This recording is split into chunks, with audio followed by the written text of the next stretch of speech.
தனுஷ் தமிழ் சினிமாக்கு நிறைய ஹிட் படங்களும் கொடுத்திருக்காங்க, அதே டைம்ல நிறைய ஃபிளாப் படங்களும் கொடுத்திருக்காங்க.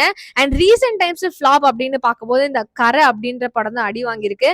ஆனா இந்த தமிழ் ஆடியன்ஸுக்கு என்னதான் வேணும் அப்படின்னு எனக்கும் புரியல.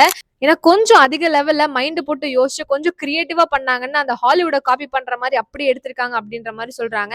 சரி, ஒண்ணுமே பண்ணாம சட்டிலா போனோம் அப்படின்னாலுமே இதுல ஒண்ணுமே இல்லை அப்படின்ற மாதிரி யோசிக்கிறாங்க. சோ எனக்கு பர்சனலா பார்க்கும்போது கரை வந்து ஒரு வெல் ரிட்டன் மூவியா தான் நான் பாக்குறேன். ஏன்னா கேரக்டரோட ஒரு ஆக்ஷனுக்கு ப்ரீவியஸா ஒரு ஃபோர் ஷேடோவிங் அப்படின்றத ப்ராப்பரா பண்ணிருப்பாங்க.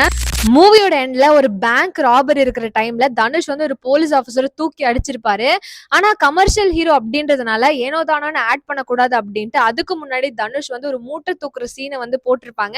ஸோ அதையும் இதையும் கம்பேர் பண்ணும்போது ப்ராப்பரா இது பாசிபிள் தான் அப்படின்ட்டு ரொம்பவே தெளிவா எக்ஸ்பிளைன் பண்ணிருக்காங்க அந்த ஃபோர் ஷேடோவிங் சீனை வச்சு.